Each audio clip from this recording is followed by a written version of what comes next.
Maxon Wu, si tabib ajaib.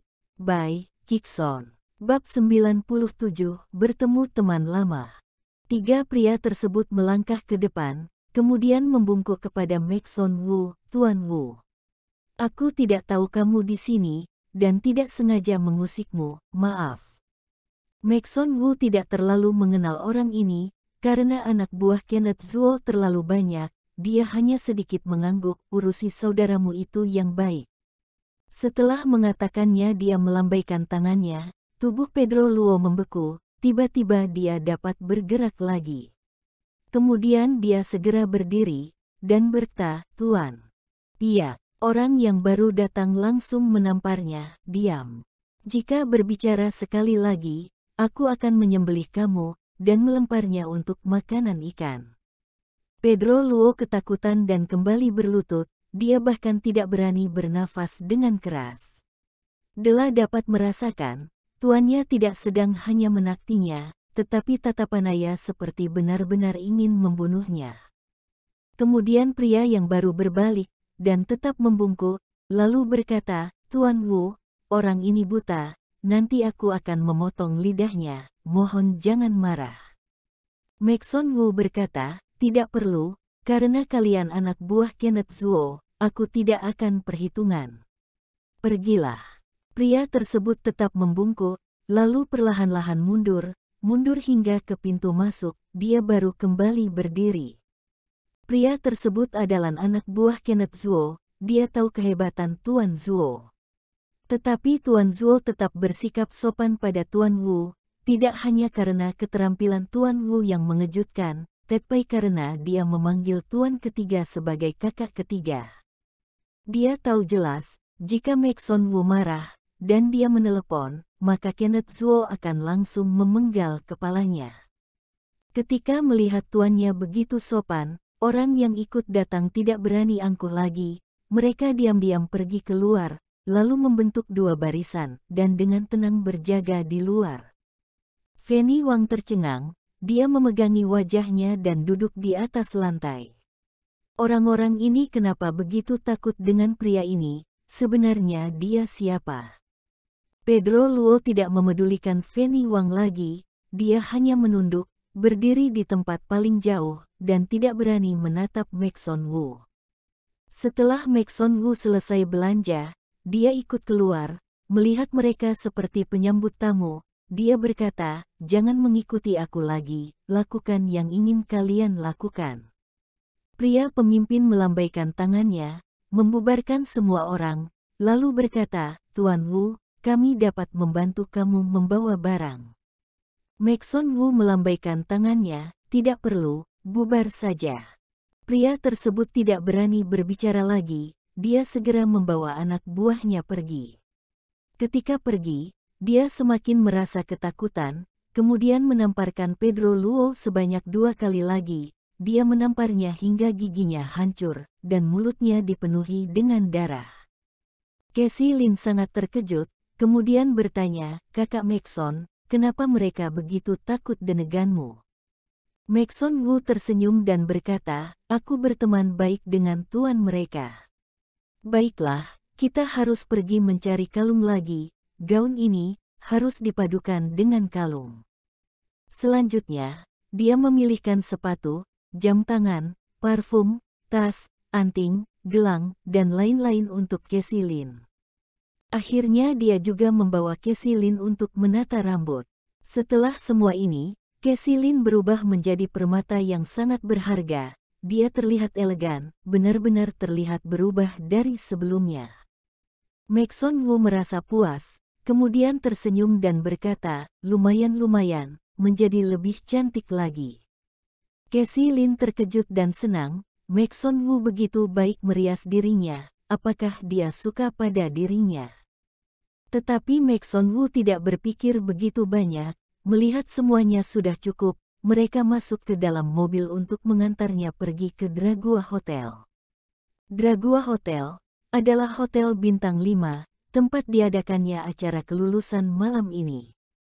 Setelah mereka berdua turun, penerima tamu langsung menarik pintu hotel. Terdapat 2 spanduk besar di tengah aula, Satu bertuliskan, acara kelulusan Konservatorium Musik Yunjing, jurusan musik. Yang satunya bertuliskan, acara kelulusan Universitas Nanhu jurusan keuangan.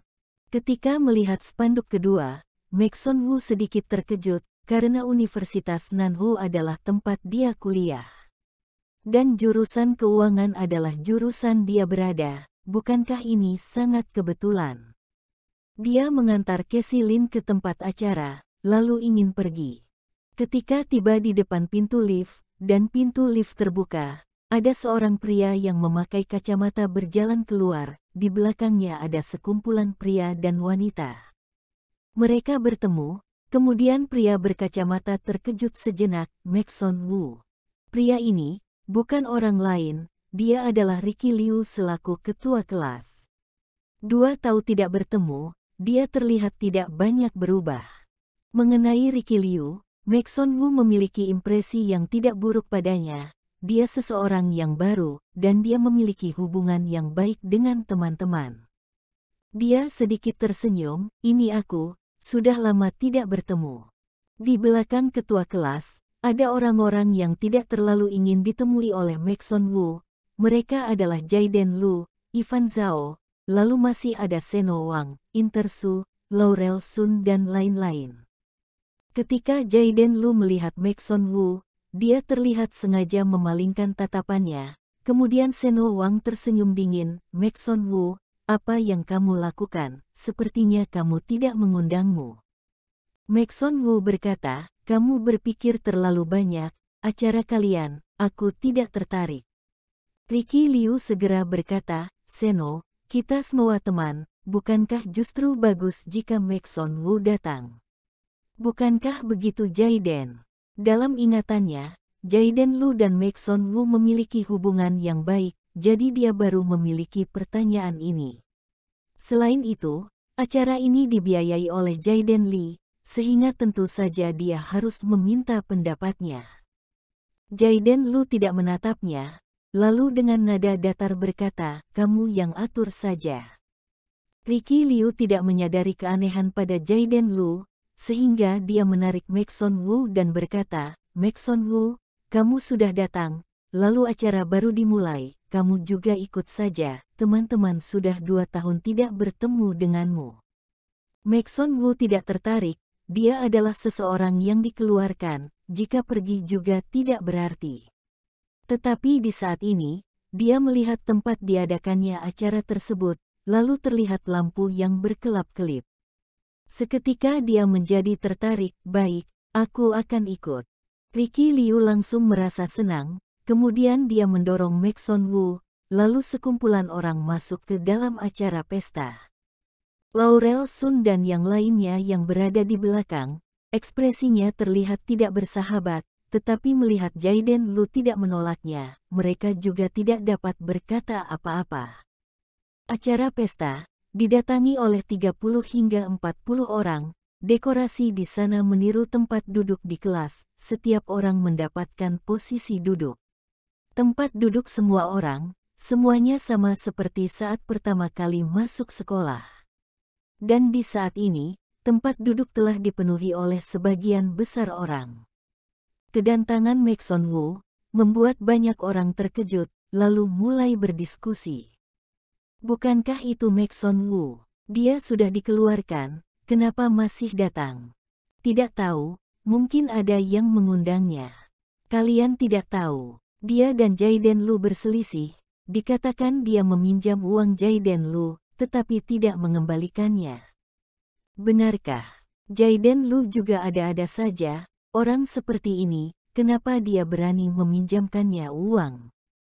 Ketika mendengar desas-desus seperti itu, Mek Son Woo memilih tidak mendengarnya. Dia tidak perlu berpikir juga langsung tahu, desas-desus ini pasti berhubungan dengan Seno Wang dan yang lainnya.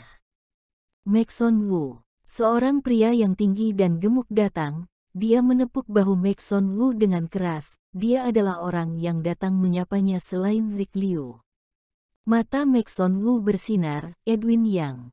Edwin Yang adalah teman baiknya. Namun setelah semester awal selesai dia pindah universitas, kemudian mereka berdua menjadi jarang berhubungan. Tidak disangka, dia bisa muncul di acara malam ini. Edwin yang hari ini, dengan 2 tahun lalu, memiliki perbedaan yang sangat besar. Ada suatu aura yang sangat spesial dari tubuhnya. Yang membuat Maxon Wu lebih terkejut lagi adalah, di dalam tubuh Edwin Yang, terdapat reikin murni yang mengalir. Setelah berbicara beberapa kata, Edwin Yang memberikan Maxon Wu kartu nama, lalu berkata, "Aku ada urusan penting, aku harus pergi. Jika ada waktu kamu harus menghubungiku, akhir-akhir ini aku sedang berada di Yunjing." Setelah mengatakannya, dia tidak menunggu pertanyaan dari Maxon Wu, dan langsung pergi, seakan-akan ada masalah yang genting. Maxon Wu menggelengkan kepalanya, dia mengingat memorinya saat masih berada di sekolah untuk mencari tempat duduknya. Ketika baru tiba, dia melihat di samping tempat duduknya, sudah duduk seorang wanita yang sangat cantik. Dia memakai pakaian suku Miao, terlihat sangat bersih, dan juga polos.